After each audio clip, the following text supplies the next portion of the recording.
नम्बी नारायणन इसरो के टॉप साइंटिस्टों में से एक है, लेकिन उनकी ज़िंदगी की इतनी ही पहचान नहीं है बल्कि इससे कई गुना ज़्यादा है। उनकी ज़िंदगी को लेकर हम सभी ने अब तक बहुत कुछ जान लिया है। अगर वे ना होते तो शायद हम मार्स तक नहीं पहुंच पाते और ना ही चांद तक। जी हाँ मेरे दोस्तों, APJ अब्दुल कलाम जी ने कई दशक पहले ही नम्बी नारायणन को कह दिया था, भारत को सितारों तक पहुंचाने की जिम्मेदारी आपकी है, और उन्होंने कर दिखाया। लेकिन फिर भी उन्हें मिली चिल्लर भर जिंदगी, गद्दारी का कलंक और बेहिसाब अपमान। आखिर एक बेहतरीन रॉकेट साइंटिस्ट को देश का गद्दार क्यों बना दिया गया और इसका असल जिम्मेदार कौन है? आज की इस वीडियो में हम बात करेंगे दोस्तों। अगर किसी कुत्ते को मारना हो तो यह अफवाह फैला दो कि वह पागल है। ठीक इसी तरह किसी इंसान को बर्बाद करना हो तो ये ऐलान कर दो कि वह देशद्रोही है। जी हाँ दोस्तों, यह मैं नहीं कह रहा हूँ, आर माधव ने कहा है रॉकेटरी द नम्बी इफेक्ट की फिल्म में। इस फिल्म और डायलॉग की चर्चा आज हर जगह हो रही है। नम्बी नारायणन वो नाम है जिनके बारे में अभी कुछ दिन पहले तक कम लोग जानते थे, लेकिन अब लोग जानना शुरू कर चुके हैं। ये वो इंसान है जिनकी कहानी हमें सिखाती है गिरना, उसके बाद उठना और उसके बाद डबल एनर्जी के साथ बाउंस बैक करना। ये वो इंसान है जो हमें सिखाते हैं कि जिंदगी में चाहे जो हो जाए आपको सत्य के रास्ते पर चलते रहना है। ये वो इंसान है जो हमें सिखाते हैं देशभक्ति होती क्या है। नम्बी नारायणन साहब जिनका जन्म हुआ केरला के नागरकोइल में। नम्बी नारायणन की कहानी शुरू करने से पहले उस जमाने की बात बताता हूँ जिस जमाने की यह कहानी है।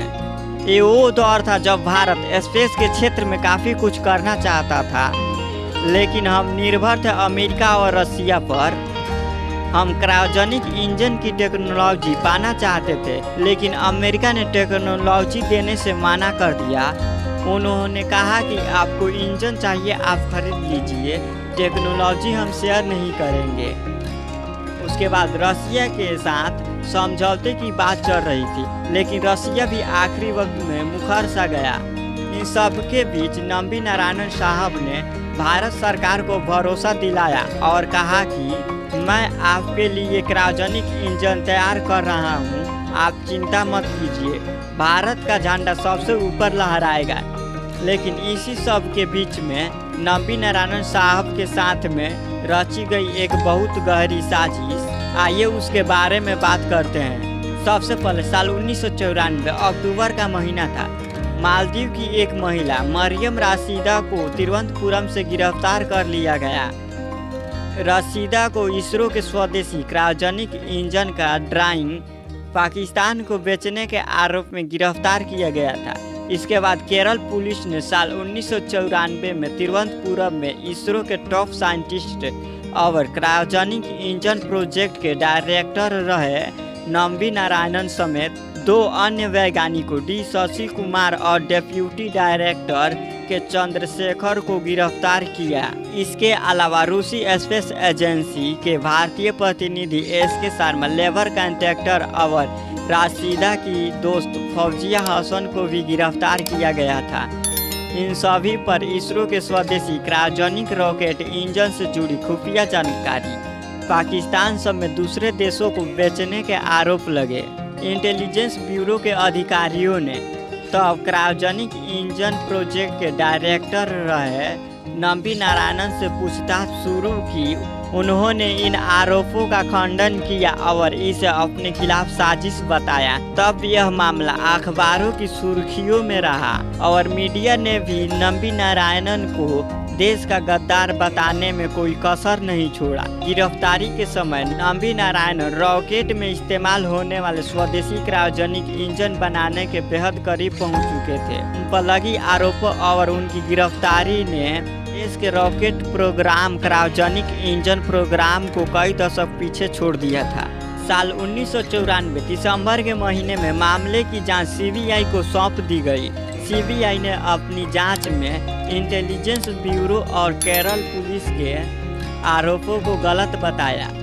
1996 को अप्रैल के महीने में सीबीआई ने चीफ जुडिशल मजिस्ट्रेट की अदालत में एक रिपोर्ट में बताया कि पूरा मामला फर्जी है और लगाए गए आरोप के पक्ष में कोई सबूत नहीं है। सीबीआई की जांच में यह बात सामने आई कि भारत के स्पेस प्रोग्राम को डैमेज करने की नीयत से नंबी नारायणन को झूठे केस में फंसाया गया था।